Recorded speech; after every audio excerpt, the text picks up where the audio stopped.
Allez, bonjour à tous les amis, bienvenue dans React One, votre émission politique et la libre antenne qui aujourd'hui tout particulièrement change d'horaire. On n'est plus sur du 21h, mais on est bien sur du 18h15 les amis.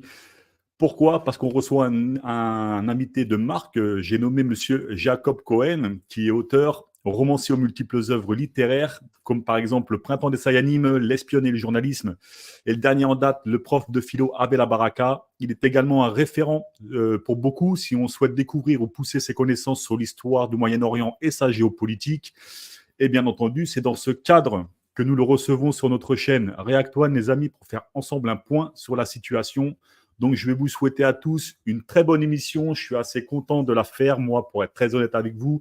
Et c'est un très grand honneur de recevoir Monsieur Cohen. Bonjour à tous ceux qui viennent d'arriver, à tous ceux qui vont prendre l'émission en cours, à tous ceux qui vont regarder ce replay. Je vous souhaite à tous une très, très belle émission.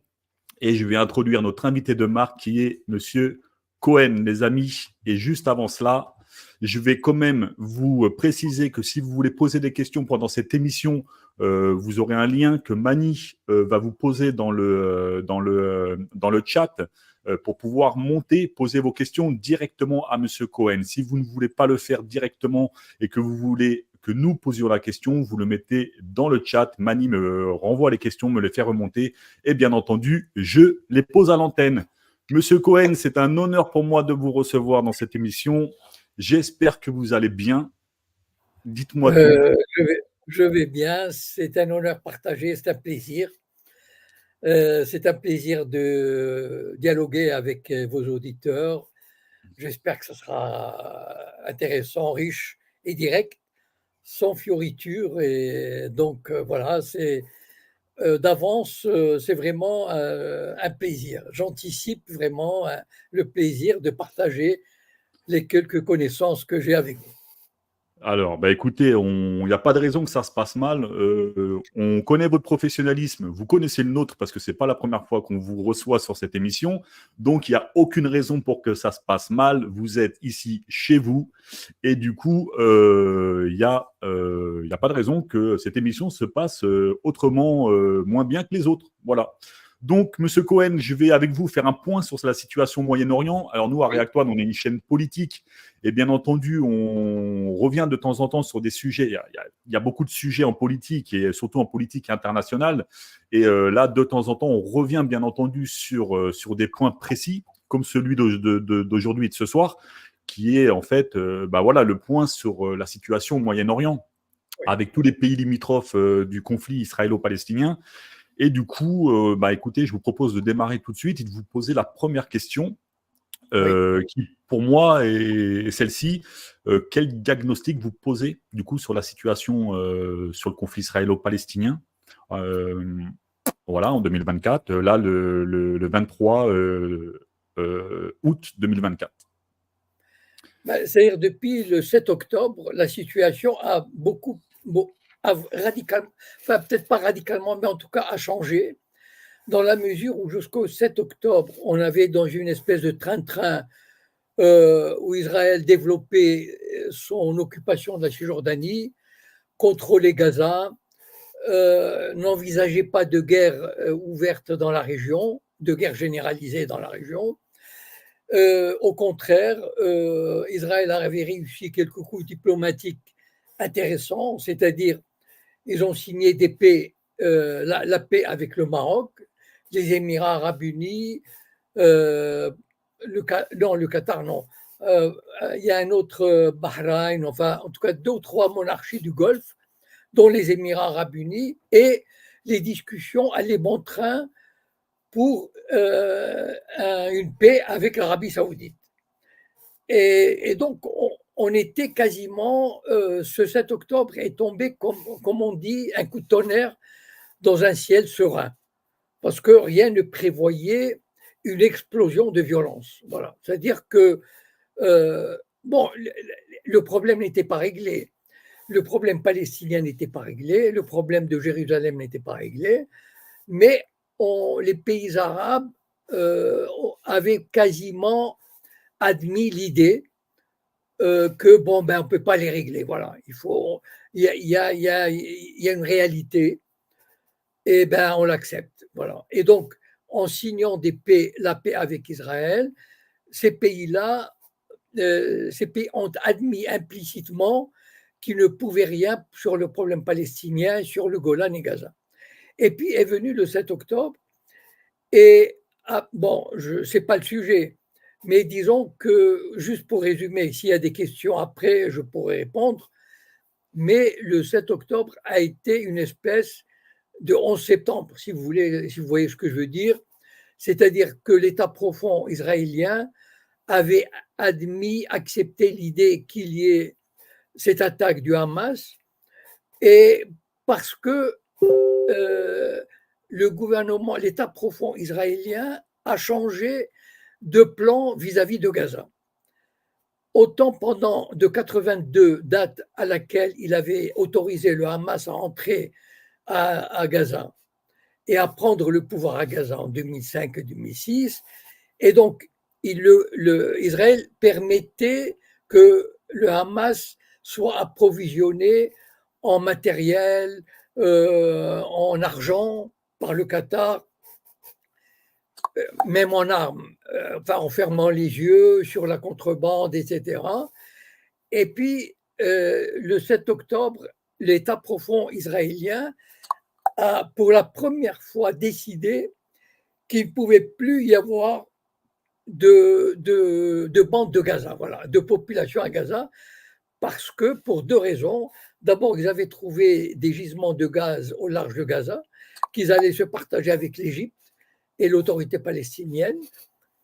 Et deuxièmement, parce que ce territoire, les Israéliens sont très à l'étroit dans le petit territoire où ils sont. La démographie galope parce qu'ils reçoivent des dizaines de milliers de gens chaque année. Et donc, ils se sont dit, c'est l'occasion de nettoyer Gaza et la récupérer. Bon, ça n'a pas marché parce que l'Égypte a fermé ses frontières. Et les Israéliens se sont dit, bah, tant pis, on va les liquider comme ils pensaient pouvoir le faire en quelques jours. Mais ils se sont heurtés à une résistance incroyable. Ça veut dire, ça fait 9 mois qu'ils essayent, qu'ils n'arrivent pas à liquider. Bien qu'ils détruisent tout sur leur passage, ils n'arrivent pas à rester là, à venir à bout de la résistance. Et non seulement cela, c'est que le Hezbollah, qui a été provoqué par Israël parce que les Israéliens pensaient on va liquider aussi le Hezbollah, les Israéliens vivent sur une ancienne utopie qu'ils pouvaient liquider les pays arabes en quelques jours, en quelques semaines. Voilà. C'est ce qu'ils ont toujours fait, et ils pensaient qu'il n'y a pas de raison que ça change, donc on va les liquider. Sauf que le Hezbollah, il a montré qu'il était très fort, et les Israéliens n'osent pas l'affronter directement avec tous les moyens. Les mêmes Israéliens ont déplacé la population du nord d'Israël de crainte des bombardements. C'est inédit dans l'histoire d'Israël. Et donc, on est rentré dans une nouvelle phase du Moyen-Orient, c'est-à-dire une phase de déstabilisation, de violence, et c'est-à-dire les étincelles sont là, qui peuvent s'allumer et qui peuvent conduire à des conflagrations générales. Voilà la situation, elle est vraiment explosive. Et donc, comment dire, soumise à quelques étincelles qui pourraient éclater d'un jour à l'autre. D'accord. Bon, alors voici la base déjà de tout ce qui se passe. Première question venant d'un des abonnés. Est-ce que vous pensez que l'attaque du 7 octobre, c'est une vraie opération du Hamas ou c'est une attaque sous faux drapeau? Vous voyez le sens de la question? Oui, oui, tout à fait. Alors, c'est une opération réelle du Hamas, mais que les services du renseignement israélien connaissaient, qu'ils avaient laissé faire pour arriver à leur fin. Or, le problème, c'est que il y a bon, un des éléments, par exemple, c'est que on ne peut pas imaginer que les services de renseignement, vous savez, Israël, c'est un tout petit pays. Il fait quoi? C'est l'équivalent de l'Île-de-France, quasiment. Enfin bon. Et donc, la frontière avec Gaza est vraiment, vous savez, il y a un Israélien qui avait dit, si un oiseau passe sur la ligne, ça déclenche l'alarme. Donc, on savait, et les Égyptiens avaient averti, il y a eu des rapports, etc. Et les militaires israéliens ont mis 5 à 6 heures, 5 à 6 heures avant d'intervenir. Donc, manifestement, il y a pas mal d'éléments qui. Il suffit d'écouter Jacques Beau, des Américains, etc. Pour tous les observateurs pertinents, effectivement, ce n'est pas une attaque sur faux drapeau, c'est-à-dire dans la mesure où le Hamas a vraiment attaqué, mais a priori, l'attaque ne devait pas prendre une telle ampleur. Et les Israéliens, pourquoi il a pris cette ampleur? Parce qu'il y avait un festival de jeunes. Voilà. Vous savez, ces festivals qui durent 24 heures, 48 heures, qui devait s'arrêter la veille et qu'on a autorisé à continuer jusqu'au lendemain. Bon. Et donc, il y avait des centaines, sinon des milliers de jeunes. Et là, ça a été le chaos généralisé, etc. Les militaires israéliens sont intervenus, mais la moitié des victimes du 7 octobre ont été le fait des soldats israéliens qui ne voulaient pas laisser partir des otages. Et donc, si vous voulez, c'est une opération mixte, si on veut. C'est-à-dire que les Israéliens savaient, mais ils ne s'attendaient pas à que ça allait prendre une telle ampleur à cause de ce festival. Et donc, pourquoi? Parce qu'ils avaient déjà cette idée, vous savez, en début 2023, il y a eu l'accord entre l'Égypte, Israël et l'autorité palestinienne pour exploiter le gaz au large de Gaza. Et à ce moment-là, le Hamas était un peu la pierre dans la chaussure.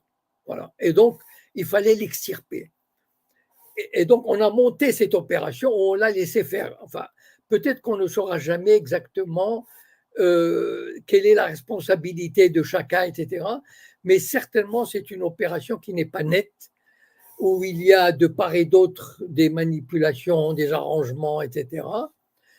Et qui voulait pour pousser le plan de l'État profond israélien.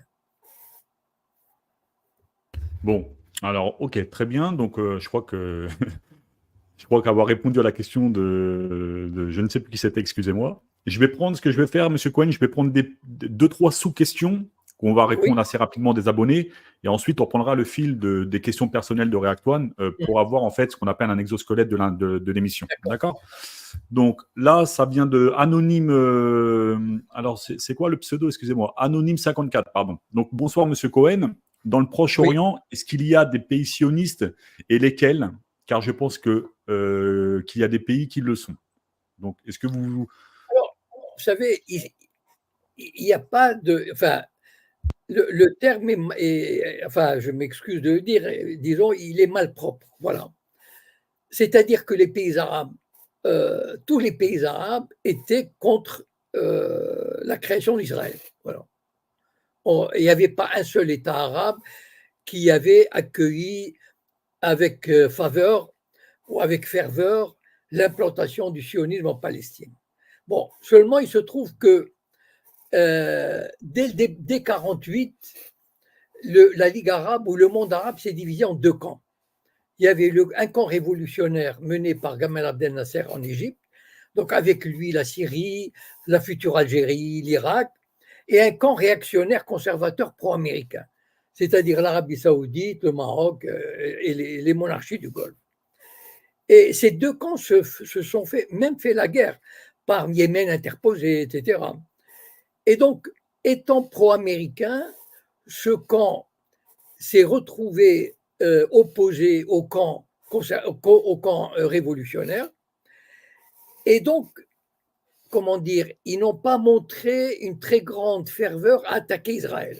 Voilà. C'est-à-dire que pour obéir aux Américains, et donc ils ont accepté le fait israélien et ils ont même poussé plus loin en faisant la paix, une vraie paix, enfin une paix, des relations diplomatiques, sans obtenir la libération de Jérusalem arabe, la création d'un État palestinien, etc. Ce qui était quand même ce qu'étaient les exigences de tous les pays arabes depuis 1967. C'est-à-dire, si on veut faire la paix, il faut libérer la partie arabe de Jérusalem, créer un État palestinien et libérer le Golan. Donc, dans la mesure, je comprends la question de l'auditeur, ils sont sionistes, c'est-à-dire ils ont accepté de vivre sous l'ombrelle sioniste. Voilà. C'est-à-dire, mais en fait, à mon avis, ils le font parce que contraint et forcé. Ils ne peuvent pas faire autrement. C'est-à-dire, on voit mal les monarchies du Golfe ou l'Arabie Saoudite ou le Maroc tenir tête à l'Amérique et dire on ne veut pas. Voilà. Parce que les conséquences peuvent être assez désastreuses pour eux. Et donc, ils ont accepté, mais vous savez, par exemple, l'Égypte et la Jordanie ont signé la paix avec Israël il y a 40 ans, mais c'est une paix glaciale. C'est-à-dire que les peuples égyptiens et jordaniens mais détestent à un point incroyable Israël. S'il y avait des élections libres dans ces pays-là, le parti qui lutterait contre Israël remporterait 80% des sièges. Donc en fait, ce sont des régimes, ce n'est pas les populations, ce sont des régimes qui s'accommodent avec Israël, avec le sionisme, pour des raisons de sécurité, pour de être pouvoir. alliés, pour obéir aux États-Unis. Voilà. Ouais. On a presque l'impression de se retrouver en France avec Monsieur Macron, avec ce que vous dites là. Alors, Euh, oui. je fais une petite parenthèse, Monsieur Cohen. Alors, on m'indique que vous aviez fêté vos 80 ans il y a quelques jours, donc on voulait vous souhaiter bon anniversaire. Euh, Merci c'est beaucoup. euh, c'est une personne qui vous suit, Chacha, une abonnée de la chaîne, qui nous dit que ça a été votre Effectivement. anniversaire il y a peu de temps. Donc, très bon anniversaire, Monsieur Cohen. Merci. Donc, je poursuis Oui. l'autre question. Alors, c'est Black59, donc bonsoir, Monsieur Cohen. Pourquoi la Cour internationale de justice a jugé un mandat d'arrêt international contre Benjamin Netanyahou depuis 2 mois et le Premier ministre israélien reste toujours libre et voyage? Pourquoi, Alors, en fait, ça, il c'est ne se passe rien? d'accord. Alors, c'est pas la Cour internationale de justice, c'est la Cour pénale internationale. Parce que la Cour internationale de justice n'émet pas des mandats d'arrêt. C'est la Cour pénale internationale qui lance des mandats d'arrêt. Voilà. Et donc, bon, elle a lancé parce que, comment dire, la Cour pénale internationale, elle a été créée par l'Occident pour juger les adversaires des Occidentaux. Elle a jugé Milosevic, le président serbe. Elle a jugé les Africains qui ne répondaient pas très bien aux exigences américaines. Et donc, bon, alors, pour moi, la Cour pénale internationale a voulu se donner un peu de légitimité, mais sans aller vraiment, sans aller très loin. C'est-à-dire, même, même si elle émet euh, un mandat d'arrêt international, ça n'a pas empêché. D'abord, le mandat d'arrêt international n'a pas encore été édité. Donc, pour le moment, Netanyahou voyage librement et je ne crois pas que ça aura une influence déterminante sur les responsables politiques israéliens. Euh, bon, ils limiteront leur voyage aux pays amis. Ils iront en Europe, ils iront aux États-Unis et on voit mal ces pays-là les livrer à la Cour pénale internationale. En fait, parce que la Cour pénale internationale, c'est une institution politique. Voilà, c'est-à-dire politique, c'est-à-dire elle répond à des considérations politiques. La Cour pénale internationale n'a jamais jugé des criminels américains. Et d'ailleurs, la Cour pénale internationale a reçu des menaces ouvertes par des sénateurs américains en leur disant, il y a eu 12 sénateurs qui ont publié un texte, d'ailleurs je l'ai relayé, où à la méthode mafieuse, c'est-à-dire on vous avertit que si vous lancez un mandat d'arrêt international, il va vous arriver malheur à vous et à vos familles. Et donc, ça peut être un geste, mais qui reste symbolique, sans effet concret. Ça veut dire que ce n'est pas demain la veille qu'on verra Netanyahou, son ministre de la Défense, arrêté et amené devant la cour. Voilà. Très bien. Alors, du coup, bah, ça me fait rebondir sur une question personnelle du coup, de React-One, à savoir en fait le rôle des acteurs internationaux là, sur le conflit, enfin dans le conflit. Est-ce qu'il y a des initiatives récentes qui méritent d'être soulignées par rapport à, je sais pas moi, à une paix, à un truc? Est-ce qu'on peut relayer là tout de suite, là, le 23 août, s'il y a des initiatives de pays, alors limitrophes ou internationales, ou pas? Bon, il y a des tentatives. Par exemple, la Chine a réuni toutes les tendances, tous les partis politiques et les tendances palestiniennes à Pékin il y a 3 semaines, je crois. Poutine a reçu le président de l'autorité palestinienne, mais leur marge de manœuvre est très limitée. Ça veut dire qu'ils ne peuvent pas faire grand-chose. Voilà. Ni la Chine ni la Russie ne peuvent pas faire grand-chose. Donc, en fait, parce que qu'est-ce qu'ils pourraient faire? Voilà. Réunir le Conseil de sécurité, il y a le veto américain. Ils ne vont pas se lancer dans une guerre. Voilà, donc c'est pas possible. Et donc, on est coincé parce que, mais ça a toujours marché comme ça dans les relations internationales, c'est-à-dire qu'Israël étant le protégé de l'Occident, et en particulier des États-Unis, rien ne peut se faire contre lui, même par exemple, et puis aussi l'Europe n'envisage même pas de prendre des sanctions contre Israël, alors que les sanctions contre la Russie, il y a eu je ne sais pas combien de milliers de sanctions. Et pourtant, il y a dans l'accord de coopération économique et commerciale entre l'UE et Israël un article stipulant que les parties s'engagent à respecter le droit international et à régler les conflits par des moyens pacifiques. C'est-à-dire que l'UE peut s'appuyer sur cet article pour dire vous ne respectez pas le droit international, eh ben, on diminue nos relations économiques. Mais le problème, c'est que le monde, les relations internationales, ne fonctionnent pas selon le droit et la justice. Elles fonctionnent selon le rapport de force. Et le rapport de force aujourd'hui, il est du côté israélien, c'est-à-dire les appuis diplomatiques, militaires, économiques d'une bonne partie, enfin en tout cas de tout l'Occident. Et donc les autres pays sont plus ou moins, sont plus ou moins limités dans leur action. On voit quelques tentatives timides, enfin en tout cas diplomatiques de la Chine et de la Russie, mais qui ne peuvent pas aboutir à grand-chose. Et c'est quand même intéressant de se dire qu'un tout petit pays comme ça a une influence sur des gros États. Je pense à la Russie qui a 7 fuseaux horaires, enfin qui a un énorme, qui pèse quand même sur le côté européen des choses. Et plus la Chine, que ce soit un pays qui soit autant influent. Vous voyez ce que je veux dire? Oui, C'est quand même.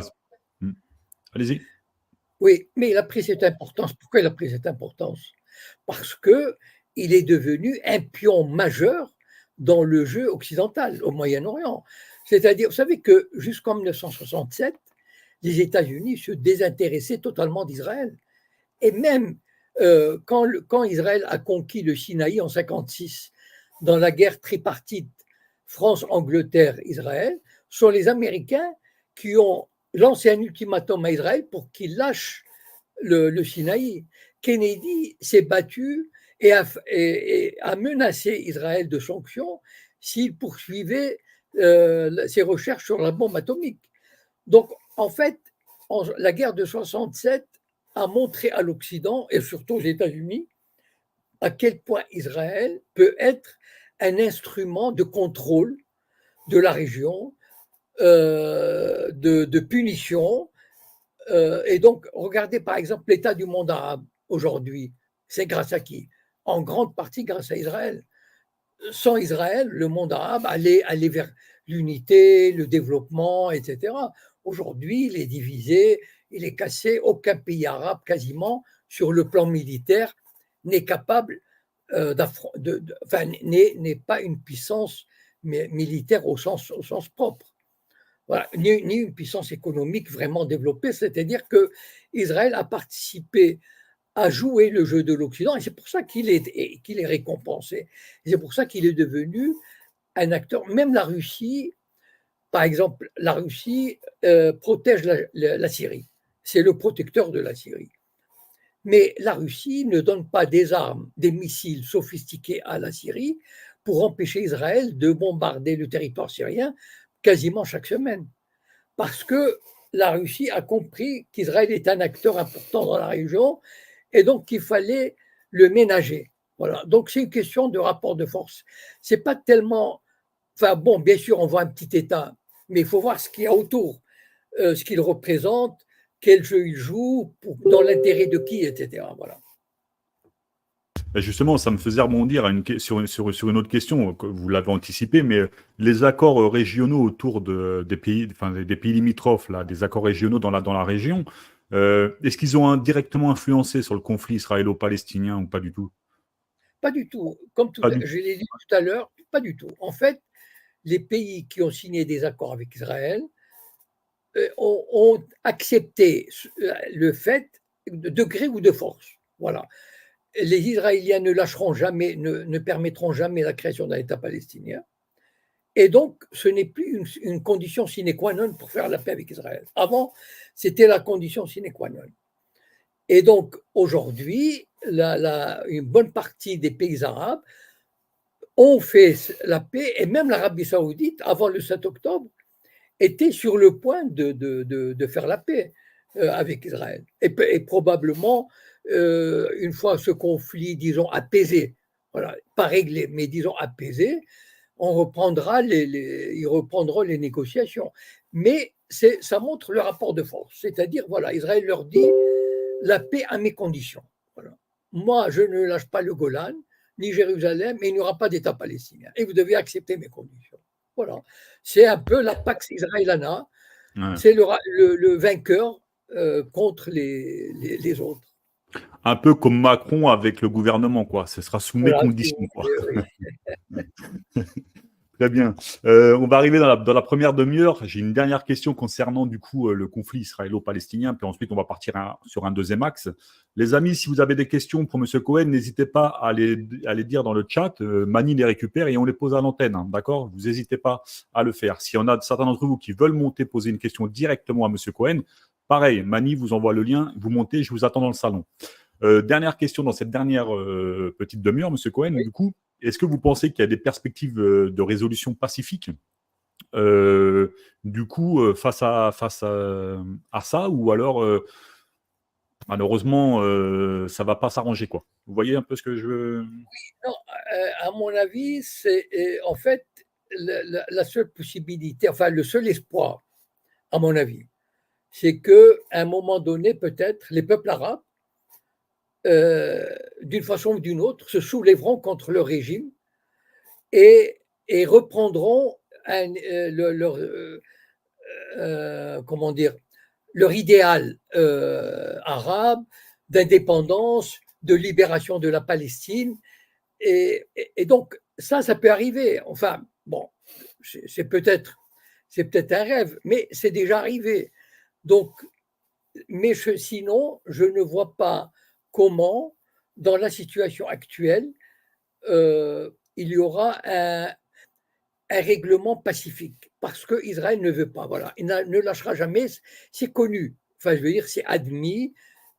Et donc, c'est-à-dire la solution pacifique, c'est-à-dire qu'à un moment donné, ben, il y a un vainqueur qui impose ses conditions jusqu'à ce que les conditions changent. Et à mon avis, le changement des conditions, c'est des révolutions au sein du monde arabe qui peuvent arriver. Rien ne. Vous savez, ce sont des jeunes quand même, ce sont des peuples qui ont l'air, qui passent comme ça pour des peuples pacifiques, soumis, indifférents, etc.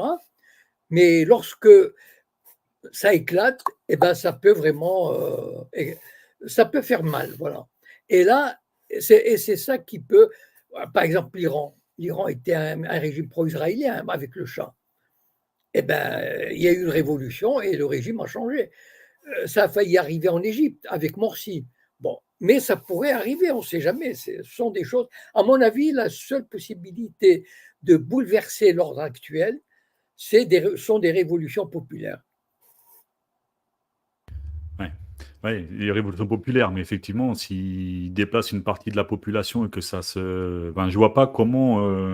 Bon, moi, je suis pas un expert hein, du sujet ni de la géopolitique de là-bas, mais de ce que je peux entendre, ça va être un peu compliqué qu'il y ait des révolutions, sachant qu'ils essayent de tuer tout le monde autour, quoi. Bon, bref. On va partir sur un deuxième axe, Monsieur Cohen. J'aimerais qu'on parle un peu de l'embrasement des pays limitrophes du coup, à Israël-Palestine. Et la question qui est la mienne, ensuite je vous poserai des sous-questions, enfin quand je dis des sous-questions, des questions d'abonnés. J'aimerais savoir en fait comment la situation en Israël, enfin Israël-Palestine, comment elle influence en fait les pays voisins comme le Liban, la Syrie, la Jordanie, l'Égypte et tout ça.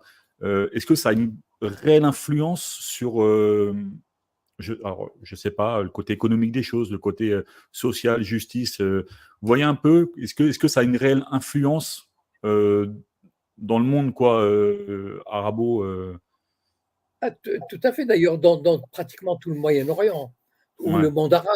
Parce que, en fait, c'est la question, ça a toujours été la question centrale. Depuis 1948, le monde arabe a évolué, s'est développé en fonction d'Israël et des Palestiniens. Voilà. Parce que, soit directement, parce qu'il y a eu quand même des guerres directes entre Israël et l'Égypte, la Jordanie et la Syrie, soit des guerres lointaines, indirectes, comme avec l'Irak ou le Yémen, des interventions indirectes. Et même, regardez par exemple, l'Afrique du Nord peut très bien demain se réveiller comme une terre d'affrontement violent entre le Maroc et l'Algérie à cause d'Israël. C'est-à-dire que la pénétration israélienne au Maroc, la pénétration militaire, stratégique, du renseignement, peut amener à une confrontation dans un an, dans 2 ans ou 5 ans, parce qu'elle introduit un élément d'insécurité, de confrontation, et donc l'Algérie se dit, le Maroc s'allie avec Israël, donc l'Algérie cherche des armements à s'armer, à se développer du côté de la Russie, et elle est sur ses gardes, c'est-à-dire qu'elle sait que le Maroc profitera de la moindre possibilité de fomenter de l'instabilité, etc. Et donc, ça crée des tensions dans tout le monde arabe, si vous voulez, cette instabilité. Le monde arabe n'a pas pu se développer jusqu'à présent de manière pacifique, autonome, indépendante, parce que les Israéliens ne permettaient pas. C'est-à-dire, soit on fait la guerre avec Israël, soit si on ne fait pas la guerre, eh ben on est menacé, ou bien donc, où on crée des régimes qui sont impopulaires, comme le régime égyptien, par exemple. Je veux dire, le régime égyptien, bon, il est là parce qu'il est subventionné par l'Arabie saoudite, l'Amérique, et il maintient l'ordre occidental. Voilà. Mais contraire, par opposition au peuple égyptien, de même en Jordanie. Donc, tous ces pays évoluent réellement en fonction. Regardez le Liban, par exemple, qui passait pour la Suisse du Moyen-Orient. Qu'est-ce qui a fait que le Liban a basculé? Le Liban, vous savez, en 73, la Jordanie a assassiné quelque chose comme 3000 Palestiniens, ce qu'on appelle le septembre noir. Bon. Et donc, les Israéliens avaient dit on ne veut pas, le pays qui accueillerait des guerriers palestiniens, dans les années 70, les Palestiniens, les groupes armés palestiniens comptaient entre 10 000 et 15 000 militaires ou militants. Donc, c'était des groupes importants. La Ligue arabe s'est réunie en 73, ce qu'on appelle les accords de Taïf. Alors que le Liban était un havre de paix, de coexistence entre les communautés, etc., ils ont obligé le Liban à accueillir les Palestiniens. Pourquoi? La Syrie ne voulait pas des guérilleros palestiniens à cause des représailles, la Jordanie pareil, et donc aucun pays, ils se sont, ils ont dit, bon, le Liban, tu vas recevoir les guérilleros palestiniens. Et de là a commencé le désordre au Liban, c'est-à-dire les guerres civiles entre Palestiniens, chrétiens, etc. Et le Liban s'est détruit quasiment. Depuis cette date-là, a commencé sa destruction. Donc en fait, tous les pays du Moyen-Orient dépendent plus ou moins, et selon les périodes de l'histoire, du rapport d'Israël, de leur rapport avec Israël. Voilà. D'accord. Bon. Alors, les amis, n'hésitez pas à liker, à partager ce live de Monsieur Cohen, invité exceptionnel de React One, pour faire un peu le point sur la situation au Moyen-Orient. Vous avez le clic pour partager, vous avez celui pour liker, pour commenter. N'hésitez pas à faire ce travail-là. C'est important pour nous, pour React One, pour Monsieur Cohen, et puis pour diffuser un petit peu la plus-value que peut avoir l'information hors mainstream, qui n'est pas la même, clairement. Question, Monsieur Cohen, de Kenza. Kenza demande, alors elle vous dit bonsoir Monsieur Cohen, en France, quand on dit qu'on est contre l'idéologie sioniste, on est taxé d'antisémite. Qu'en pensez-vous? C'est une victoire de la propagande sioniste. Voilà. C'est-à-dire, les sionistes, vous savez, ils sont très intelligents, très malins, très cyniques. Et souvent, j'ai dit, étudiez ce que font les sionistes et faites comme eux. Voilà. Parce qu'ils sont il faut le reconnaître, ils donnent des leçons de propagande extraordinaires. C'est-à-dire, il y a 30 ans, il y a 40 ans, si on avait dit à quelqu'un, tu es antisioniste, donc tu es antisémite, on se serait marré. On aurait dit, mais celui-là, il est fou. Eh bien, ils ont réussi. Pourquoi? Parce que, qu'est-ce que je raconte dans le printemps des Sayanim, justement? C'est le Mossad a créé des contrôles, utilise, emploie à travers le monde 40 000 à 50 000 agents d'influence. Ce sont des juifs qui sont français, par exemple. Ils sont entre 4 000 et 5 000. Ils sont infiltrés, enfin on les connaît, enfin je veux dire, je n'ai pas besoin de dire des noms, dans les médias, dans la politique, dans la publicité, dans l'édition, partout. Et eux, ils font en sorte de façonner les mentalités, façonner l'esprit. Et donc, tout ce travail-là se paye aujourd'hui. Regardez comment, je veux dire, un autre pays qui aurait fait le 10e de ce que fait Israël à Gaza, mais il aurait été, enfin, je veux dire, même les Américains, eh bien, eux, comme ils contrôlent, regardez, si vous suivez l'actualité américaine, aujourd'hui, ils font les nettoyages des universités.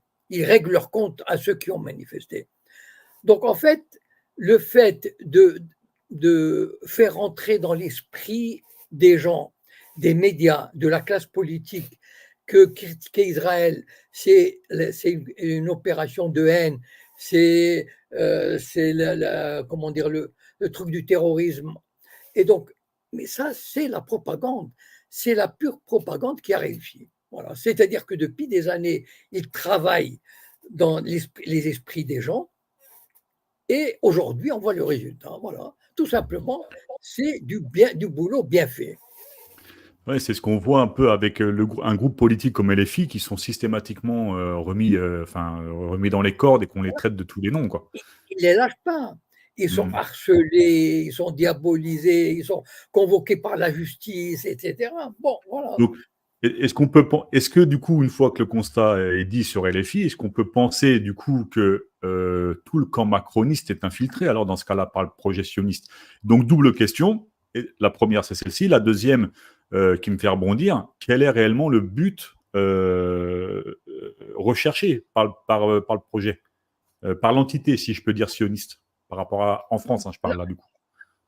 La puissance, la domination, le sentiment de puissance, le sentiment de domination, il s'entretient. Vous savez, une fois, il y avait une journaliste de Haaretz qui s'appelle Amira Haas. Il y a quelques années, elle était à Paris et elle avait dit vous imaginez à la place de Netanyahou, il se lève le matin et il se dit, je domine le monde, je peux faire ce que je veux. Mais c'est dingue.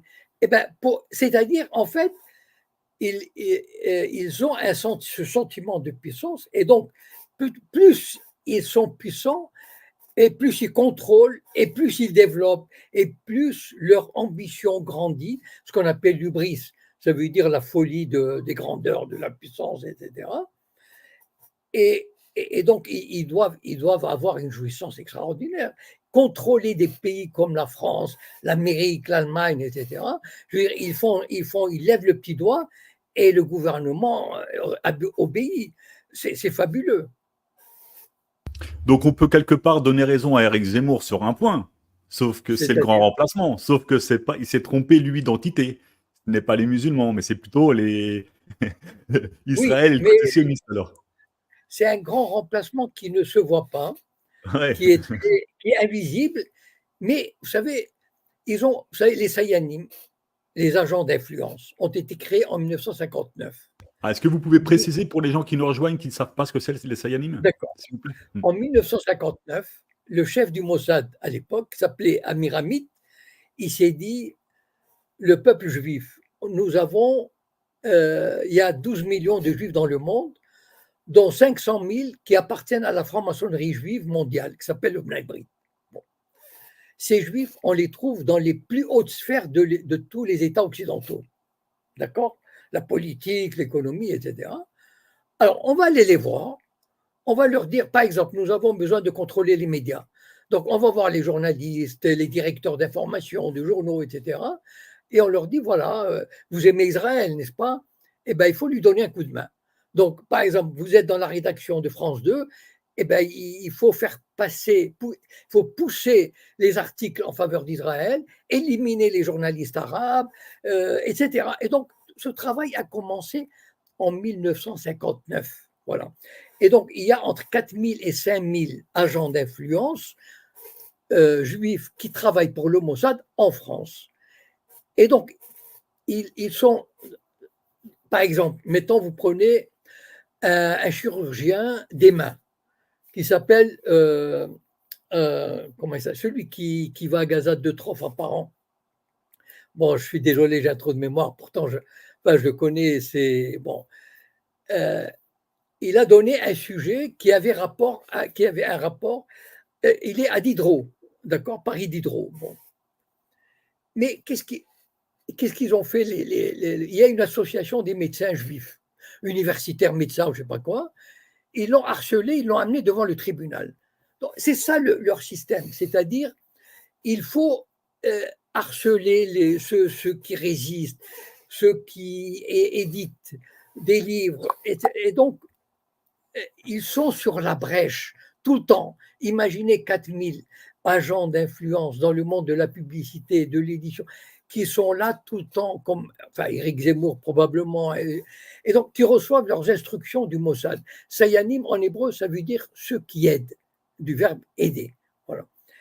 Et donc, ils sont là depuis 1959, et c'est comme ça qu'ils ont réussi à infiltrer et à imposer cette idéologie pro-israélienne et anti-arabe par la même occasion. Voilà.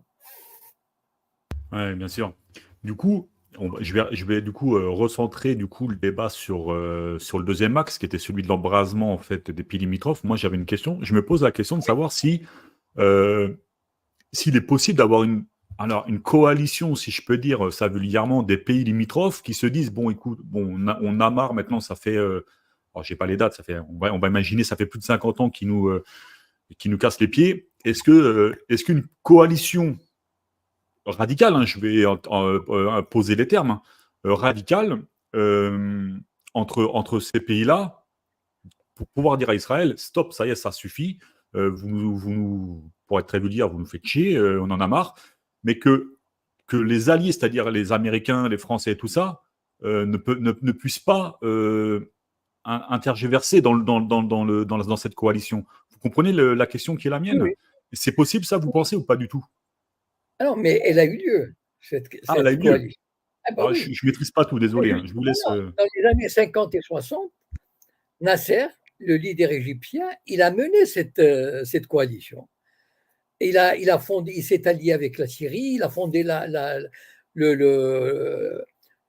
République arabe unie.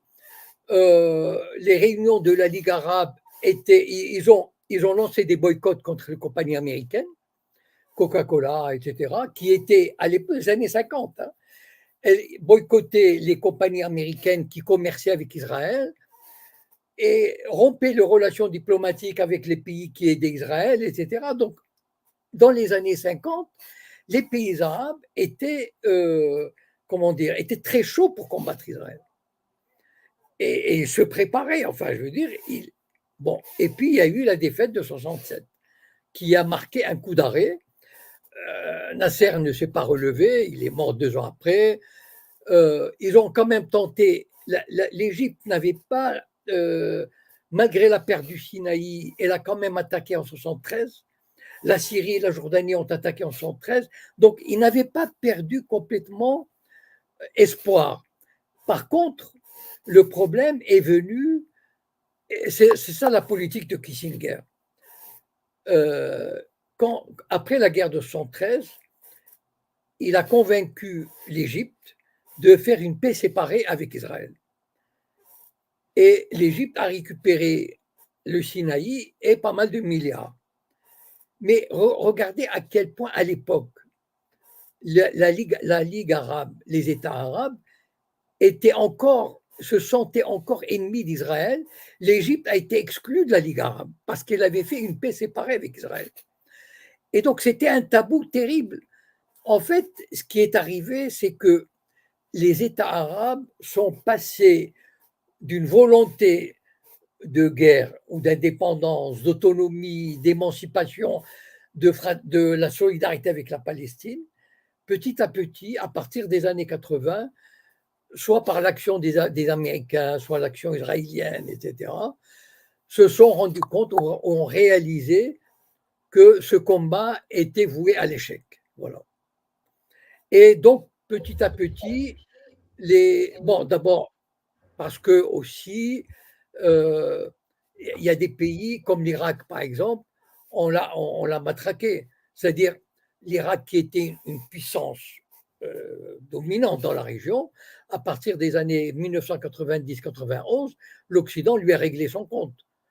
Donc, en fait, et c'était une leçon pour les autres États arabes. Ça veut dire, on leur dit, voilà ce qui va vous arriver si si vous avez des velléités d'indépendance ou de combat contre Israël. Donc en fait, on est parti d'un monde arabe qui était vraiment anti-israélien et petit à petit, il s'est soumis. Voilà. Et aujourd'hui, il ne reste que peut-être 2 ou 3 États qui résistent ou qui tentent de résister, mais ben, sans grande efficacité. Voilà. Alors, sur le côté étatique, OK? Maintenant, sur le côté population de ces États-là, je pense par exemple à la jeunesse américaine, je pense à la jeunesse française, je pense à la jeunesse anglaise, qui ont pris conscience du projet qui était celui d'Israël, du projet sioniste, Oui. etc.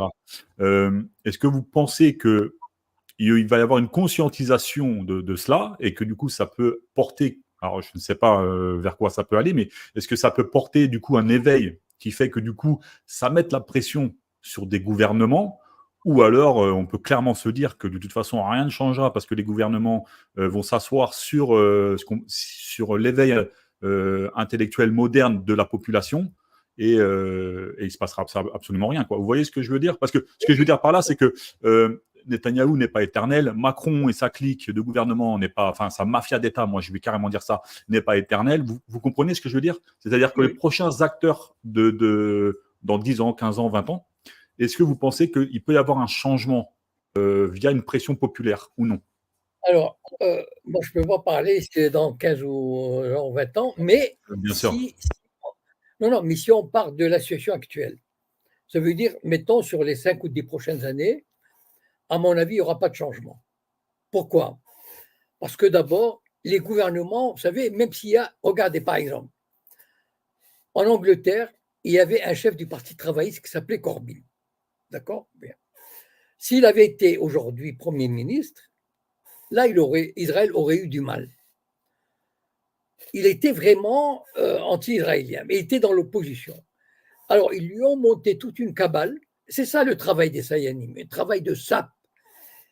Eh bien, on lui a fait, alors qu'il est juif, on a fait croire qu'il était antisémite et on a mené des campagnes terribles sur ce qu'il démissionne. Et aujourd'hui, il y a un chef du Parti travailliste qui a été élu, il est totalement pro-israélien. C'est-à-dire que quand un homme politique arrive au pouvoir, en Europe par exemple, ou en Occident, il peut avoir des idées personnelles, mais il y a la réalité. Quand il arrive, il sait que il est en Occident. Par exemple, prenons l'Ukraine. Il y a combien de gouvernements sont contents d'envoyer des milliards à l'Ukraine? Pas beaucoup, hein, à mon avis. Bon, en eux-mêmes, les Allemands, par exemple, ne sont pas contents de la destruction de Nord Stream. Mais la classe politique allemande est obligée de s'aligner sur l'Amérique. Voilà. Parce que c'est la réalité du rapport de force. Donc, si on part de l'actuelle situation, de l'actuel rapport de force, je ne vois pas de changement à court terme ou à moyen terme. Donc, même si, vous savez, moi j'ai connu une révolution, par exemple, une grande révolution américaine, qu'on appelle la révolution hippie, des années 70. Bon, les universités étaient anti-pouvoir, enfin, etc. J'ai vécu cette période au Canada, c'est-à-dire j'étais vraiment proche j'étais vraiment au cœur de l'ébullition.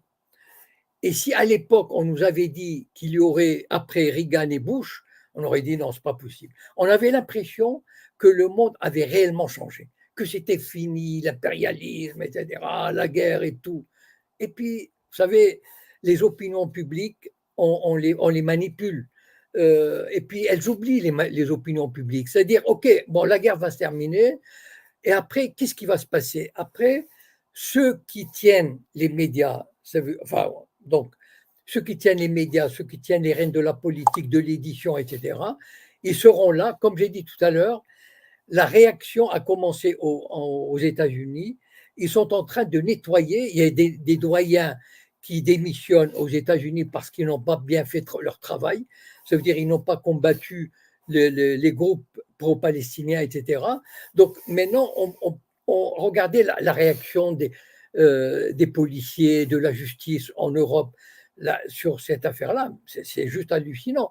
Donc, et ce rapport de force, je ne vois pas comment il pourrait changer véritablement, d'autant plus que, à mon avis, l'opinion publique européenne, même si, je dirais qu'il y a un bon tiers, voilà, qui a vraiment compris, qui a une sensibilité pour la Palestine, etc. Mais il y a, à mon avis, un tiers indifférent et un tiers qui est encore soumis. Je ne regarde pas les médias traditionnels, mais je suis sûr de ce qui se passe. Voilà comment on leur peint les trucs, etc. Ouais, mais bien sûr, je pense aussi un petit peu la même chose, mais bon, avec un espoir quand même. Mais bon, il faut le garder, cet espoir-là, il est important. En tant qu'humain, en tant qu'humanité, en tant qu'humain. Euh, que pensez-vous de ce que c'est quelque chose que j'ai entendu. Alors moi, j'ai pas vérifié la chose, mais que pensez-vous de cette folle idée que la Palestine soit évacuée de tous ses ressortissants, c'est-à-dire du coup que la terre palestinienne soit que la population de la terre palestinienne soit évacuée et que on fasse de la Palestine le prochain Monaco en fait, le prochain Monaco avec des terres qui sont achetées par des bah voilà, par des gens à l'international, des riches, pour pouvoir monter ce qu'on appelle en fait le prochain Dubaï d'Israël. Vous voyez ce que je veux dire? Une espèce Alors, de bande pour les riches, quoi. qu'est-ce que vous appelez la Palestine? Vous Ah, faites moi, allusion à ouais, à Gaza, bien ou sûr. Jordanie. Ah, hein? À Ah, vous Gaza, faites bien allusion sûr. à Gaza.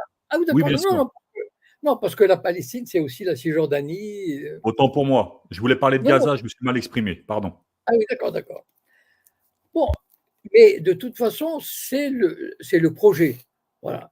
Mais c'est pour cela, d'ailleurs, qu'il fallait vider le Gaza de sa population. Et, et même si, enfin, d'abord aussi pour des implantations israéliennes, il y a de la place pour mettre quelques villes israéliennes, mettons de 30 000 ou 40 000 habitants, donc peut-être 200 000 pourraient vivre là-bas ou 500 000, mais on pourrait aussi ouvrir la porte à des investissements étrangers, etc. Et d'ailleurs, je pense que les Émirats arabes unis, le Qatar, l'Arabie saoudite ne verraient pas ça d'un mauvais œil. Vous savez, la politique, enfin, elle marche, enfin, malheureusement, elle marche comme ça. Donc, je pense que ça fait partie du projet, oui. D'accord. Il y a une histoire de gaz aussi, hein, un peu, je pense, il me semble aussi dans Je le truc, hein. crois l'avoir dit tout à l'heure au début, Ouais. c'est-à-dire qu'il y a des gisements de gaz au large de Gaza, il y a des multinationales qui ont signé des contrats déjà, et qu'il y a une entente entre Israël, l'Égypte et l'autorité palestinienne pour exploiter en commun. Donc l'autorité palestinienne de Mahmoud Abbas, bon, voilà une soumission, par exemple. Voilà un gouvernement, entre guillemets, palestinien qui est totalement soumis, qui accepte la soumission à Israël pour vous qu'on lui donne quelques avantages. Voilà. D'accord. Question de Issam Paradis. Donc, s'il vous plaît, bonsoir, Monsieur Cohen. Comment inverser un système basé sur la division, propagande, en pointant des coupables bien désignés pour faire diversion et manipuler l'opinion? Alors, vous voulez que je répète la question ou pas? Non, ça va. Bon, D'accord, très bien. allez-y, répétez, oui. Je répète rapidement.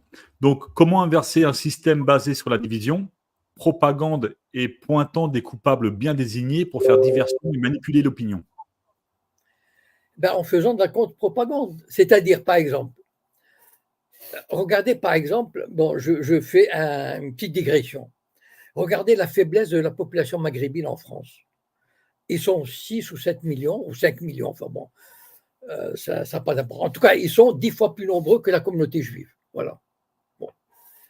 Et ils ont 100 fois moins de pouvoir. Pourquoi? Parce qu'ils ne savent pas s'organiser. Voilà. Ils sont incapables de s'unifier, de s'organiser, de militer, de défendre leurs droits. C'est une question de bon sens et d'organisation. Voilà. Je vous donne un exemple très simple.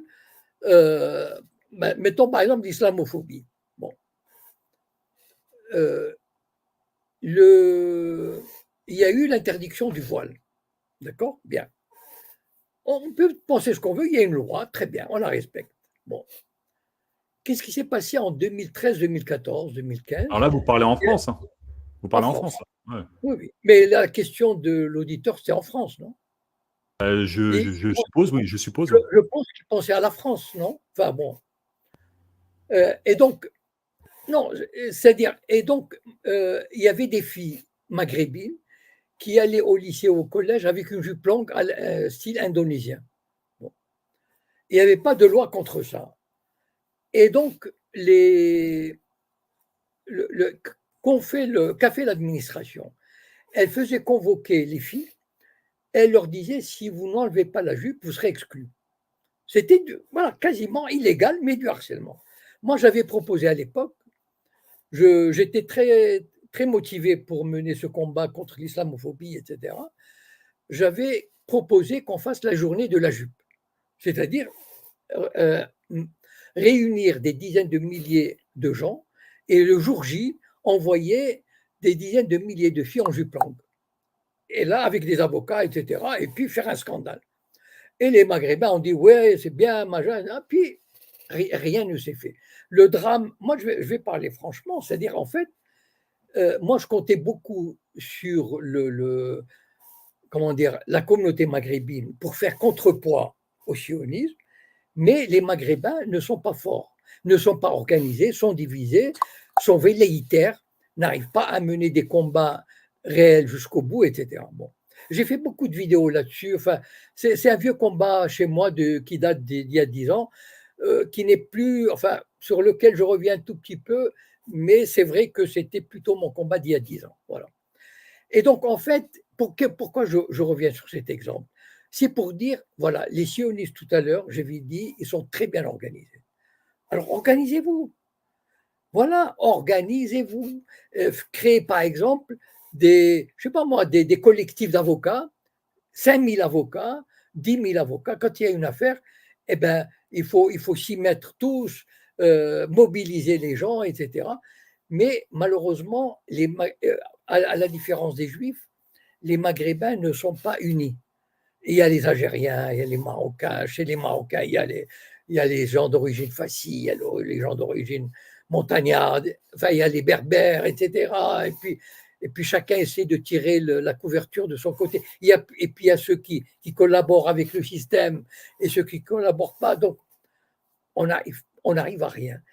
Et moi, j'ai toujours soutenu, enfin, j'ai toujours proposé que la communauté maghrébine s'organise et elle est capable, enfin, si elle s'organisait, elle pourrait faire obstacle au lobby judéo-sioniste.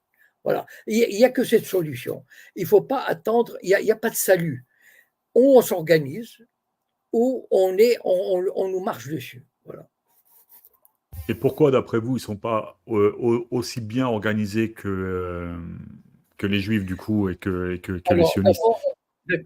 d'abord, les Maghrébins sont arrivés en France. Quand ils sont arrivés en France dans les années 50 et 60, c'était des gens, enfin bon, c'était des travailleurs pas instruits, etc. On les a fait vivre dans des bidonvilles. Bon, très bien. Et puis, une fois que ces gens ont eu des diplômes et tout, je trouve que, moi, personnellement, je trouve que les Maghrébins ont gardé le complexe du colonisé dans leur ADN. Ça veut dire une trace du complexe du colonisé. C'est quoi le complexe du colonisé? C'est Albert Memmi, un écrivain tunisien, un écrivain prof de fac, etc., à la Sorbonne, qui a écrit le portrait du colonisateur et le portrait du colonisé. Moi, j'ai vécu le complexe du colonisé. C'est quoi le complexe du colonisé? Ça veut dire que quand on vit dans un pays colonisé, comme le Maroc par exemple, dans les années 50, pour moi, on nous a fait mettre dans la tête que les Français étaient des dieux. Voilà. Nous étions des bougnoules, des indigènes. Notre culture était minable, qui valait rien, etc. Eux, c'étaient les seigneurs. Voilà. Et moi, j'y avais cru. C'est-à-dire, j'étais adolescent et je voyais ces Français vivre dans la ville européenne. Et nous vivions dans des rues tortueuses, dans le Mela, etc. Et moi, je pensais que tous les Français étaient beaux, étaient riches. Et c'est ça le complexe du colonisé. Oui, mais c'est ça, je veux dire, au Maroc, ils étaient ça. Vous voyez ce que je veux dire? Voilà. Et donc, le complexe du colonisé, c'est ça. C'est-à-dire, lisez comment il s'appelle, enfin bon, le psychiatre antillais qui a beaucoup travaillé avec le FNN algérien, etc. Bon. Et donc, le complexe du colonisé, c'est le fait. Regardez par exemple, euh, les Maghrébins, on leur dit, voilà, cette histoire de jupe. On ferme des écoles, par exemple. Pourquoi, pourquoi il n'y a pas une organisation qui a 100 000 membres, 1 million de membres? Moi, combien de fois j'ai lancé un appel en leur disant, il y a une organisation qui est très combative, qui s'appelle le CCIF. On peut être d'accord ou pas avec ça m'est égal. Vous savez, regardez les Juifs. Le CRIF, il réunit tout le monde, religieux, athées, de gauche, communistes, ce que vous voulez, ils sont tous sous un même toit qui défend, la communauté et deux, Israël. Après, chacun fait comme il veut. Les Oui, Maghrébins, ils parce qu'ils sont sont, ils incapables. sont pas, ils sont pas nécessairement représentés par tous les Juifs de Non, France et de non, mais Navarre. c'est pas grave. Ouais. Ils représentent un tiers des Juifs. Mais ça suffit. Mais si les Maghrébins réunissaient 1 million de gens comme ça, qui s'impliquaient, aujourd'hui, un Maghrébin qui réussit, mettons un avocat, qui a un bel appartement bourgeois, il n'a pas envie de faire la fête du mouton. Ou de dire, voilà, ou ma fille, je ne vais pas laisser ma fille porter le voile, etc. Parce qu'il a envie de raser le mur et de se dire, il ne faut pas que il ne faut pas que je me fasse repérer. Voilà. La majorité des gens, c'est ça le drame. Voilà. Et malheureusement, il y a beaucoup de résistants, mais ils sont éparpillés. Chacun a sa petite chaîne YouTube, etc. Chacun de son côté, mais ils n'arrivent pas à se réunir pour avoir une organisation commune qui s'occupe de l'islam et de la Palestine. Voilà. Et du coup, que pensait lors du coup du CFCM, là, le Conseil français du culte musulman? Ils n'ont pas la même influence que pourrait avoir le CRIF, par exemple, en France? Ou Oui, ils ont pourquoi? c'est limité ou... Non, non, Hmm. parce que le système a choisi des gens dociles. Voilà. C'est-à-dire, on leur dit, bon, enfin, à l'ancienne, enfin, comme dans l'ancien temps. Enfin, moi, j'ai connu le protectorat, vous savez, le bon français qui veut être paternaliste avec l'indigène, il lui dit, allez, Mohamed, tu es un gars bien, c'est bien, c'est bien. Vous savez, par exemple, je vais vous donner un truc. C'est tous les Français au Maroc, à l'époque du protectorat, moi j'ai connu ça, enfin, dire, ils ne retenaient pas les noms des Marocains. Pour eux, les Marocains ne s'appelaient pas Abdallah, Rachid. Non, ils les appelaient tous Mohamed. C'était d'un mépris. Enfin, mais. Et donc, enfin, Ah, je suis pas sûr qu'en 2024, ça ait changé, hein. quand on a Je suis vécu pas ça. sûr. Bon. Et donc, le problème, c'est que ces gars du CFCM, ils ont la mentalité du soumis, c'est-à-dire, ils ont encore gardé l'image du colon tout-puissant. Voilà. Contre qui on ne peut pas résister et qu'il faut se soumettre et qu'il ne faut pas être violent et qu'il ne faut pas se rebeller contre la loi de la République et qu'ils sont gentils de nous accepter ici. C'est ça le complexe du colonisé, voilà. Très bien. En tout cas, amis musulmans et communauté maghrébine, vous savez quoi faire maintenant. Et honnêtement, je pense que vous êtes carrément capable, moi, de le faire. Et Monsieur Cohen, le projet est toujours en cours, hein. Nous, on peut l'appuyer, encore une fois. On peut ressortir ça de l'armoire et réessayer. Peut-être que l'organisation n'était pas bonne aussi. Peut-être, je sais pas, hein, je dis ça comme ça, mais peut-être qu'il faut retenter une deuxième fois. Et une troisième, Moi, peut-être, je sais pas. en 2015, j'ai fait une vidéo qui est restée assez célèbre. C'était avec Alain Soral à Marseille, où donc les gens peuvent la retrouver. Il y avait je ne sais pas combien de centaines de participants. Après, bien sûr, la vidéo, elle a fait circuler. Ils étaient pratiquement tous, enfin, beaucoup de Maghrébins, et j'ai tenu ce discours, etc. Donc, c'est pas nouveau chez moi. Et donc, comment dire, les ingrédients du combat sont connus, et enfin, il suffirait. Voilà, il faut avoir le courage de les appliquer, de s'unir et d'aller de l'avant. Voilà. Sinon, on ne pourra. Le rapport de force, il est tel que si on ne fait pas cette alliance, cette organisation, on ne pourra pas renverser le rapport de force. Voilà. Effectivement. Question de Luna Sophie. Monsieur Cohen, bonsoir. Ne pensez-vous pas que le mot sémite est mal utilisé? D'ailleurs, j'aimerais bien que vous rappeliez ce que veut dire le mot antisémite. Donc, du coup, vous ne pensez pas que le mot sémite est mal utilisé car tous les juifs sont, comme tous les sionistes, pardon, ne sont pas sémites. Les Palestiniens et certains Arabes, en revanche, sont sémites. Exactement. Mais ça encore, c'est une victoire, comment dire, c'est une victoire sur le langage du lobby judéo-sioniste. C'est-à-dire que on a utilisé, comme tout à l'heure, l'antisionisme, c'est de l'antisémitisme. On a kidnappé un mot et on l'a arrangé, ils l'ont arrangé pour leur propre propagande, leurs propres besoins. Voilà. C'est-à-dire qu'aujourd'hui, parler d'antisémitisme vis-à-vis des Israéliens et vis-à-vis des Juifs français, dont beaucoup sont d'origine ashkénaze, khazar, etc., c'est complètement aberrant. Enfin, je veux dire, quand on voit Netanyahou, qu'est-ce qu'il a d'antisémite, par exemple? Et donc, en fait, et c'est ça aussi la victoire, c'est-à-dire, c'est une victoire linguistique, c'est une victoire symbolique, c'est une victoire qui passe, quand on gagne sur la parole, eh ben, on gagne après au niveau de l'influence politique. Voilà. D'accord. Je vois passer un com là. C'est pas une question, mais c'est quelqu'un qui rebondit sur ce que vous dites, euh, sur cette histoire de complexe. Il dit non, non, ce n'est pas une histoire de complexe par rapport à ce que vous disiez tout à l'heure, mais juste une histoire de moyens. Est-ce que vous pensez pas que du coup, vu qu'ils sont là, je parle des sionistes, hein, des Sayanim, hein, vu qu'ils sont implantés du coup en France. D'ailleurs, j'ai d'ailleurs une question spontanée comme ça. Le terme d'ingérence et d'implantation, en termes de pourcentage, si on devait en donner un en France, 50, 60, 70%, d'après vous? Deux. Bah, de sionistes, de sayanim, d'ingérence du projet sioniste en France? Pour moi, à peu près, c'est 80%. Quand même. Pourquoi?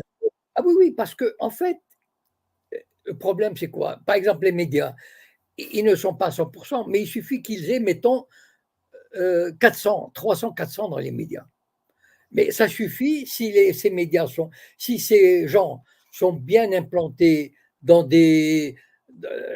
comment dire, dans des postes clés de journalistes ou de directeurs de la rédaction ou de directeurs de radio, etc.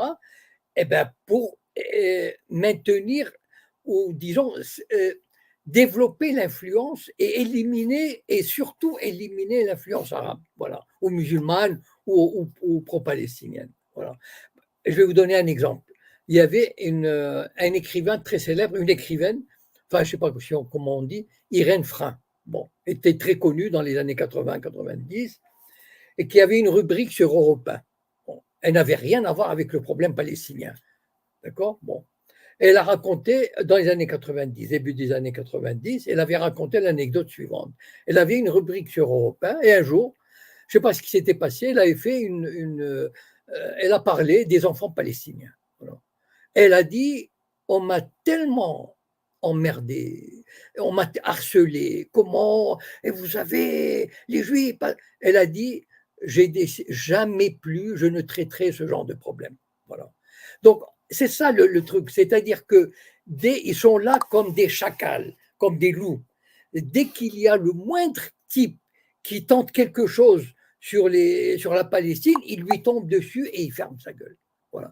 Et donc, c'est ça donc c'est pour ça que j'ai dit, même s'ils ne sont pas 80%, mais ils ont exercé, ils ont développé une telle influence qu'aujourd'hui, je peux dire facilement que leur influence monte à 80% dans tous les domaines importants. Regardez, par exemple, le patron de Publicis, bon, c'est un Sayan, c'est-à-dire c'est un gars du Mossad, enfin voilà. De tout temps, Publicis a été Bleustein Blanchet, etc. Mais Publicis contrôle 50%, plus de 50% de la publicité en France. Quand le patron de Publicis passe à la télé, moi j'ai entendu, et il dit ceux qui ne manifestent pas contre le Hamas sont des antisémites. Il ne dit pas, il le dit en termes de président de Publicis.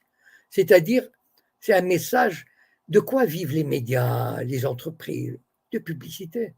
C'est-à-dire que le plus grand patron de pub en France, il leur fait passer le message en clair, quasiment.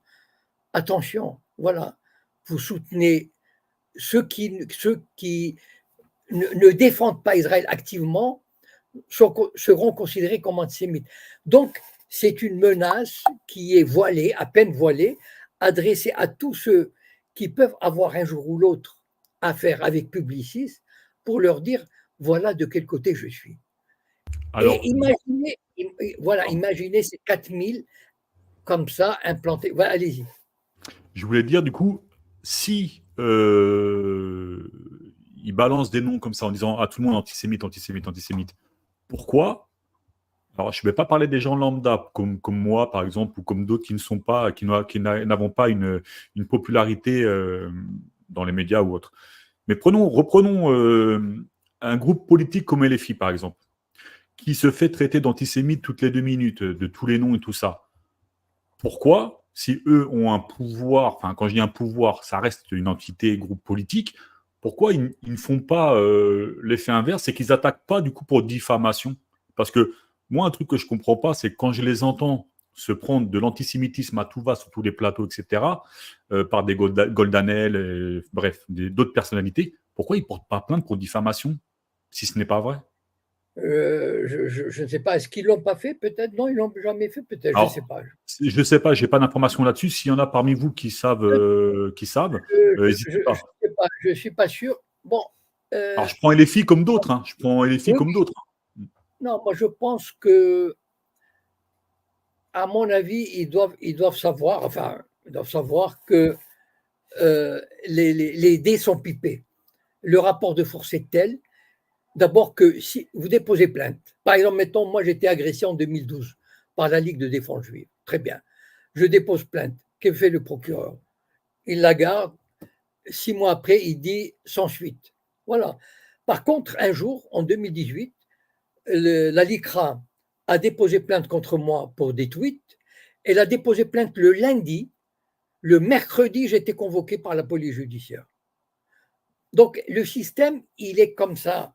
Donc, à mon avis, et les filles doivent, enfin, j'imagine, hein, ils savent que c'est un combat quasiment perdu d'avance. Enfin, mais moi, je ne sais pas, je ne peux pas vraiment répondre à cette question Ouais. parce que je ne peux pas me mettre à leur place.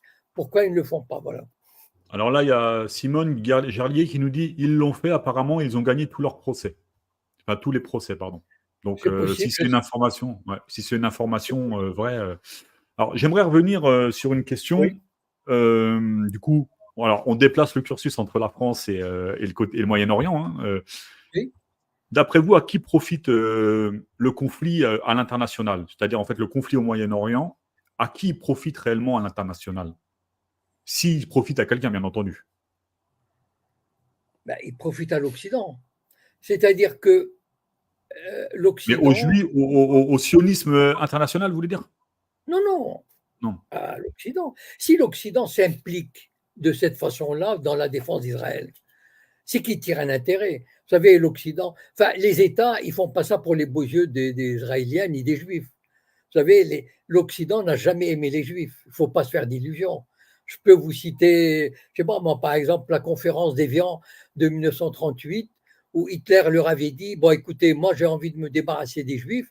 Eh ben, tous les pays de la Société des Nations se sont dit, non, non, non, on n'en veut pas, ça ne nous intéresse pas. Donc ça, il faut pas se faire d'illusions. Hein.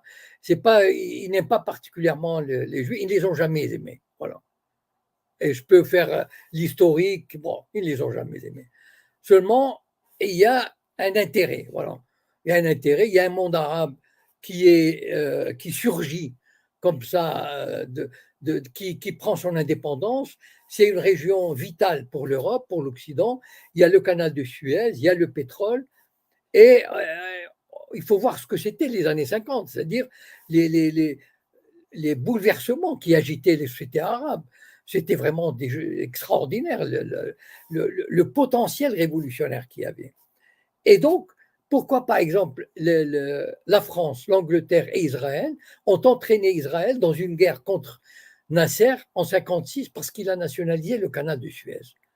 Donc, c'était déjà l'amorce d'une utilisation d'un chien de garde contre ce monde arabe qui voulait se libérer de l'emprise occidentale.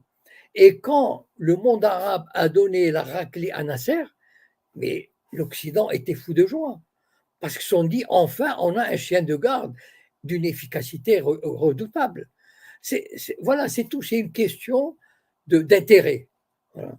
Le jour où, vous savez, les Anglais, on dit les Anglais ont favorisé l'implantation des sionistes, mais ils ont joué double jeu pendant les années 30. Ils ont empêché l'arrivée des Juifs. En 1945, ils ont empêché l'arrivée des Juifs. Il a fallu le terrorisme juif radical pour obliger les Anglais à partir. Donc, c'est pas, c'est pas pour leurs beaux yeux. C'est qu'il y a un intérêt, il y a un chien de garde qui a montré sa force et qui est devenu un agent, un État, un État avec lequel il fallait compter. Voilà. Et moi, il y a une question que je me pose. Je, on va pas dire que tous les juifs, ils sont tous pro-sionistes en fait. Il y a aussi des juifs qui combattent le sionisme directement là-bas, c'est-à-dire Oui. en Israël. Alors, qu'est-ce qui se passe pour eux? Est-ce qu'ils sont une minorité? Est-ce qu'ils ont une influence? Est-ce que ça peut bouger? Alors, Euh, ils sont de plus en plus minoritaires. Alors, c'est-à-dire que c'est une espèce en voie de disparition. En Israël, il y avait un grand courant, juste pour vous donner une idée, la gauche, et même enfin, la vraie gauche, avait gouverné de 48 à 78. Donc elle avait des majorités absolues, etc. Aujourd'hui, l'héritier du socialisme, il fait 5%.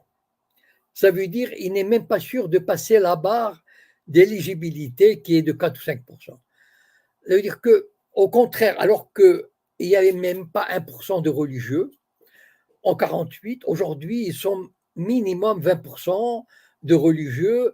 Il y a les nationalistes religieux aussi, et les messianistes. Et donc, si vous voulez, la population israélienne est passée progressivement d'une population de gauche, humaniste, progressiste, libérale, à une population fascisante, mystique, fasciste, et de plus en plus militarisée, réactionnaire, etc. Ce qui se passe aujourd'hui à Gaza, cela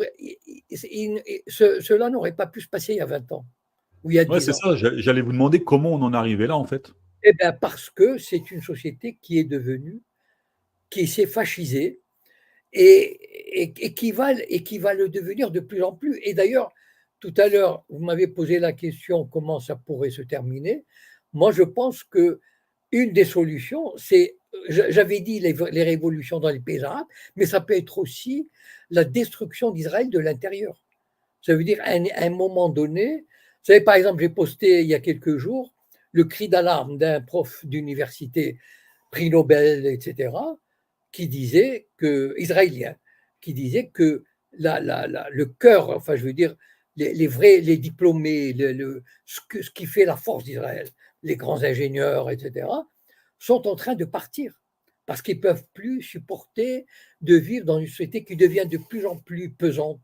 Par exemple, il y a des règles religieuses sur l'ouverture des transports le samedi, sur le kasher, etc. Vraiment, de plus en plus, même dans les municipalités. Donc, il y a des gens qui étouffent dans ce pays qui était libéral et qui devient une société intégriste, quasiment l'application de la charia juive. Eh bien, il y a de plus en plus d'Israéliens qui partent à cause de ça. Et même, il y a de la répression. Par exemple, Shlomo Sand, qui est un prof enfin, très connu, qui a écrit Comment le peuple juif fut inventé, et qui est un universitaire, il dit que lui, il a pu faire son travail, mais aujourd'hui, il est à la retraite. Mais il dit qu'aujourd'hui, aucun universitaire ne peut arriver à enseigner à l'université avec des idées comme les siennes. Donc, c'est une société qui devient de plus en plus fascisante. Le numéro 2 de Tzal, Yair Golan, a déclaré en 1918 que, c'est ça, non, 2018, pardon, 2018, que ce qui se passe en Israël lui rappelle ce qui se passait en Allemagne au début des années 30.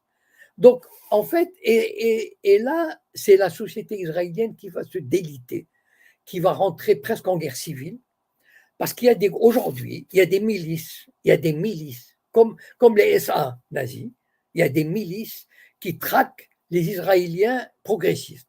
Voilà.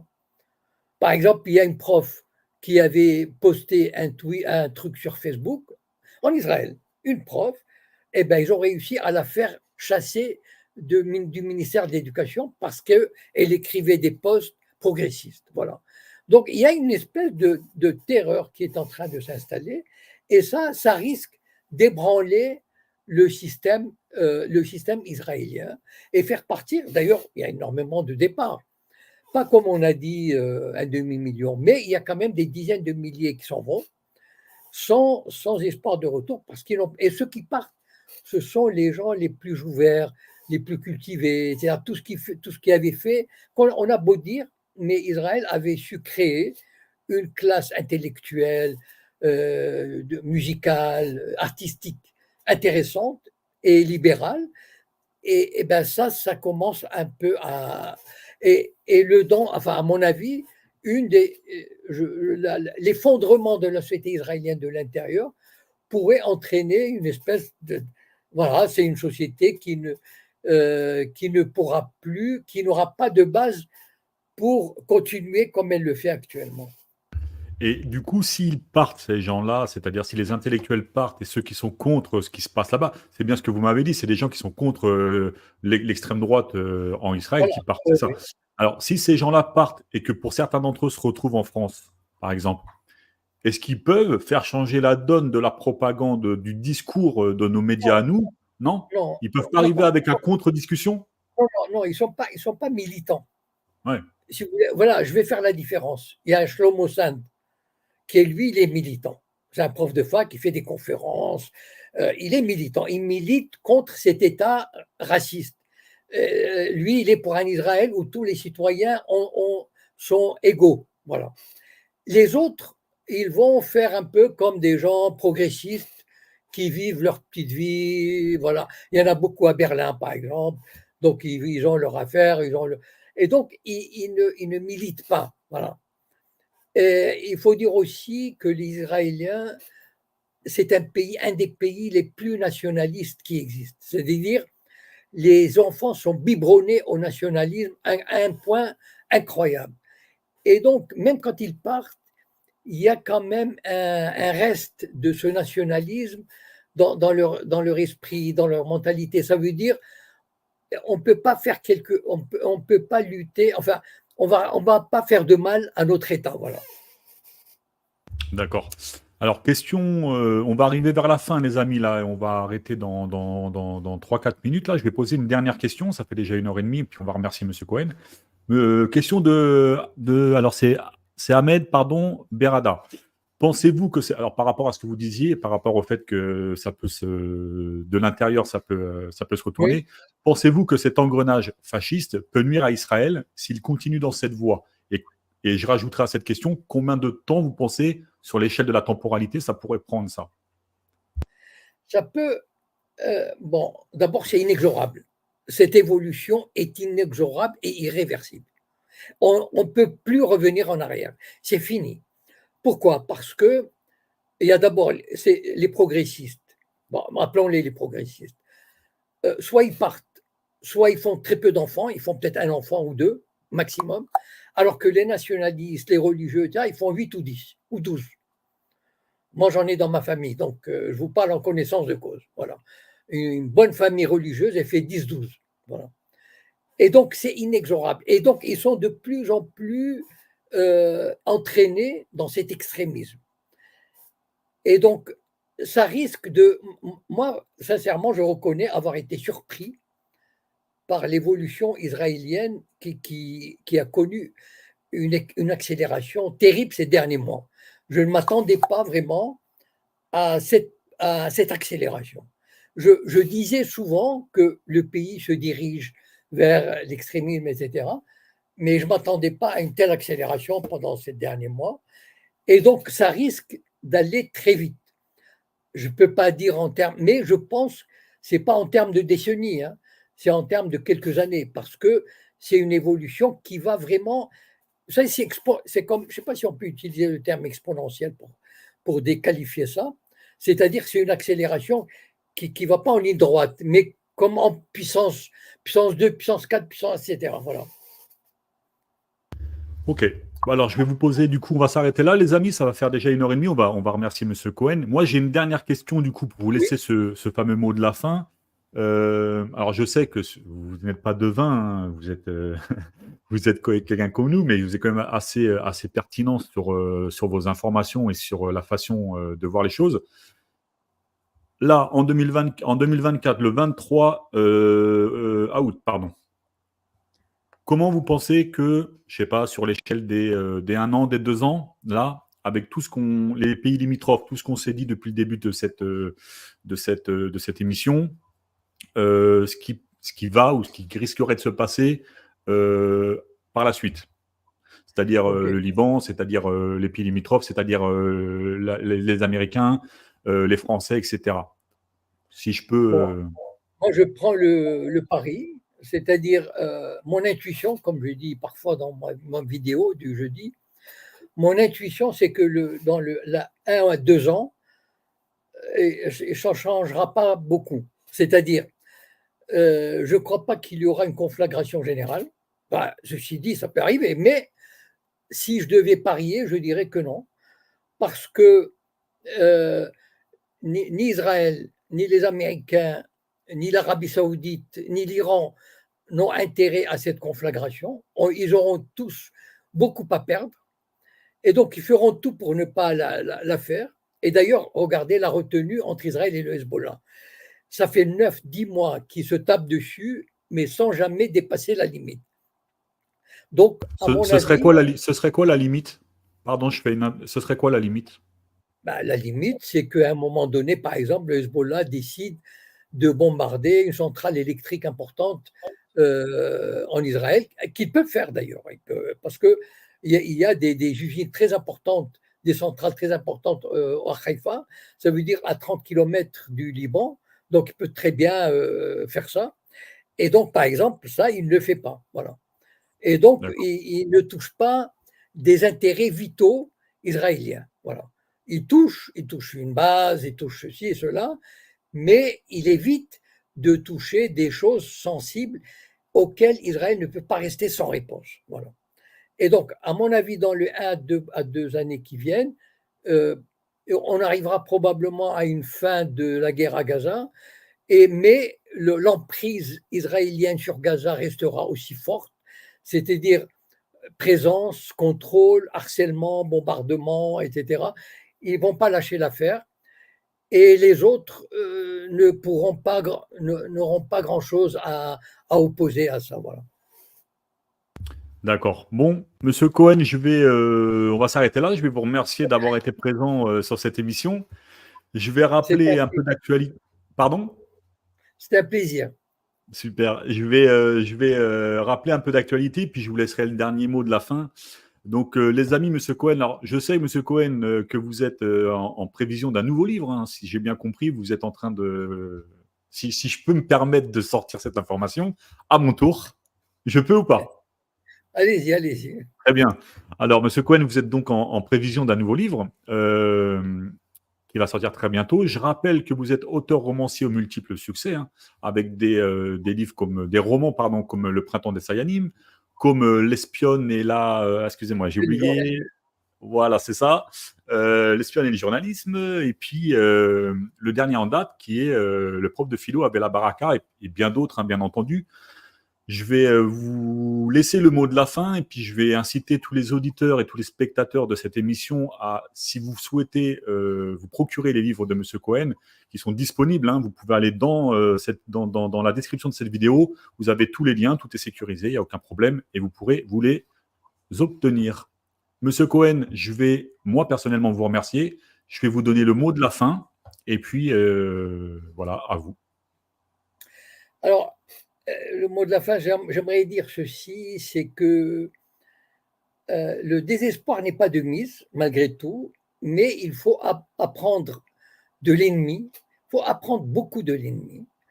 L'ennemi est très fort et il donne si on arrive à l'analyser, on peut comprendre comment il fonctionne et essayer de faire comme lui et vous allez voir que vous pouvez le contrer assez facilement. Voilà.